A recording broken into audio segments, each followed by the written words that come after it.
In this demo, we would like to show you how to submit a SNAP application online in the FSSA Benefits portal. Keep in mind that here are items that you may need for eligibility, like proof of identity, household income, bank statements, and other items. To start a SNAP application, you'll start right here on the FSSA Benefits portal landing page. You will see a button towards the top that says Apply Online for SNAP/Cash Assistance, so you'll click Apply Now. Since I am now what's called a guest user, meaning I have not logged in, I will see a message recommending that I log in for a lot of different reasons. For this demo, I'm not going to log in right now, so I click Start Application. The first thing I do is indicate whether I am applying for SNAP Food Assistance or Cash Assistance, also known as TANF, or both. Both of those two programs are covered by this one application, but for this demo, I will select SNAP and then move to the next screen by clicking Apply Online. The next page is called Online Application Process. This is the most basic information about the applicant, including name and address. Notice that some of these fields have red asterisks. Those are required fields, so I enter the first name and the last name. To submit an application, all that is required for an application is name, address, and signature at the end. Providing the other pieces of requested information can assist in processing, but are not required.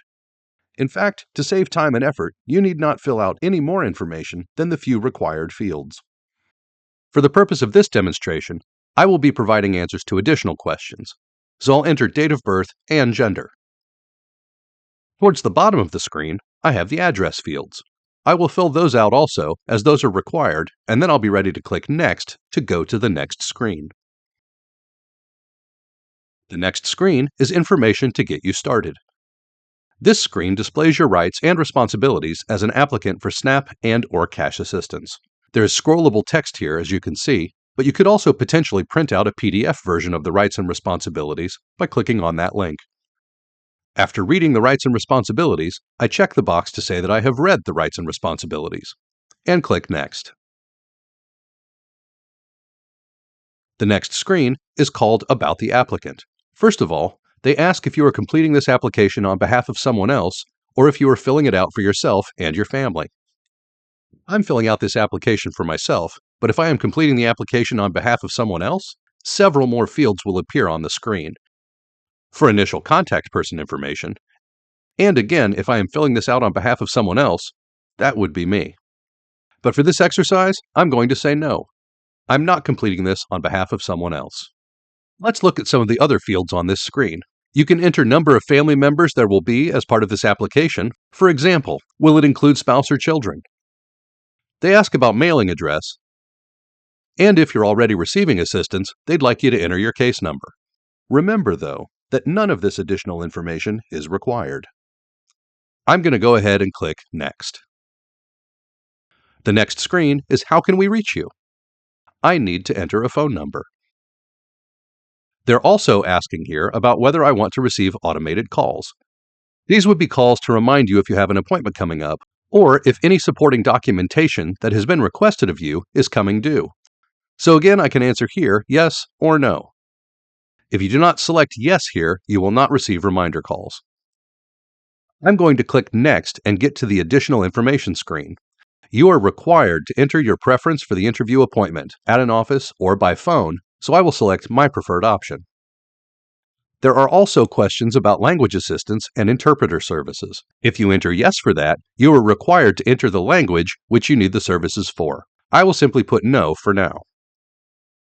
Do you need a sign language interpreter, and what's your preferred language? Again, if you know that information, go ahead and fill it out now. I will answer the questions and click Next. The next screen is Review Applicant Details. It displays all of the information that I have entered to this point on the application. Each section has a change link. For example, if I had accidentally put in the wrong phone number, I can click Change and go back to that screen and fix it. As I look through this information, I see that it all looks correct to me, so I can click Next. However, before I click Next, I just wanted to mention Save Close. There is a Save Close button throughout the application once you get past the first couple screens that allows you to close the application and save all of the data that you had entered up to that point in order to finish at a later time. In order to do that, however, I would need to log in or create a new account there on the spot. If you do so, the incomplete application would then be saved and associated with your user account, and you can access it and finish it at a later date. But for now, I'll just click Next. The next screen is called Household Member Information. And you can see here the first household member. That's me, the primary applicant.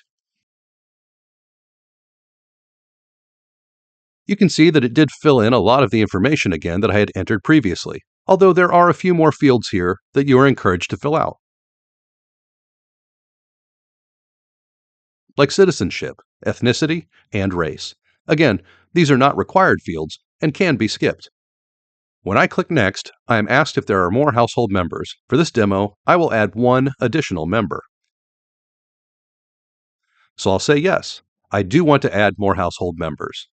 I click Next and get a blank tab where I can start filling in the second individual. I will go ahead and start entering data for that second individual who's also applying for SNAP benefits.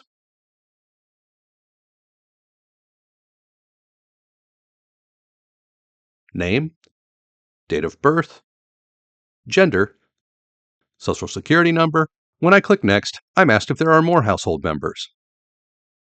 I can say yes or no, or just leave it blank.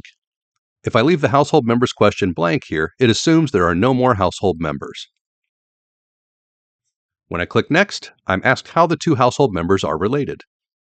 There are a lot of possible potential relationship types I can choose from. I'm just going to say that the primary applicant is the husband of the other household member that I added. Then click Next.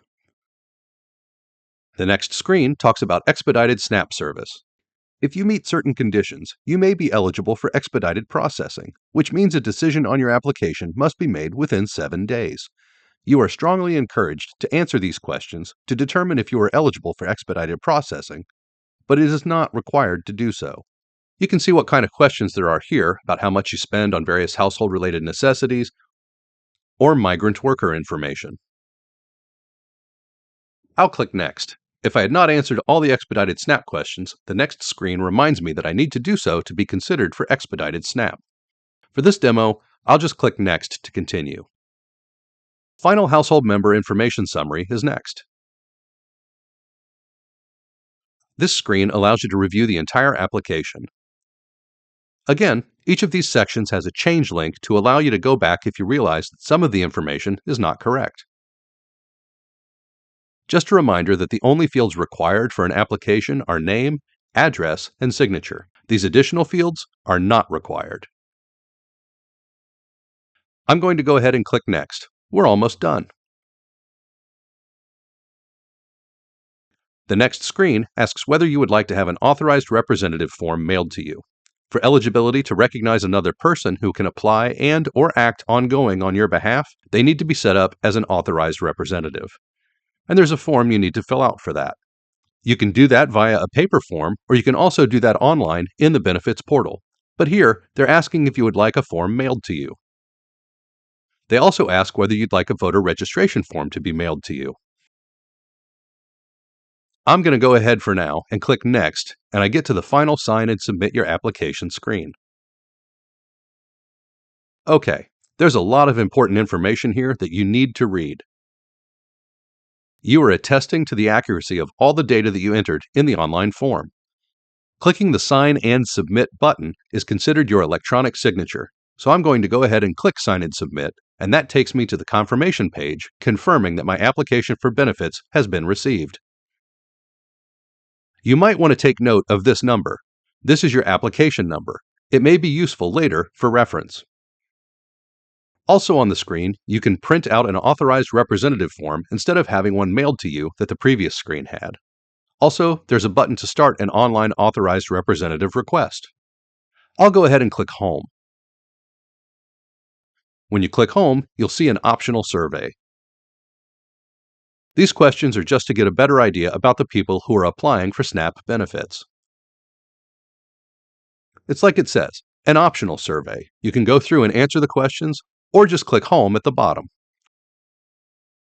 This is something I've talked about on a couple of occasions already. You did not need to log in to submit that application. We just submitted it. It is submitted. However, if you would like to associate that application with your user account, you can go ahead and log in here or sign up for a new account on the fly. And if you do that, you would then be able to print an application summary which displays all the information from the application that you entered. You will also be able to upload required verifications to your application, something that often can be easier than faxing, mailing, or dropping them off at a local office. But in order to do those things, you have to associate that application with your account. And I would do that by logging in. I already have a Benefits Portal account, so I'll go ahead and log in here. And after I log in, I see a confirmation that I have now linked that submitted application with my user account.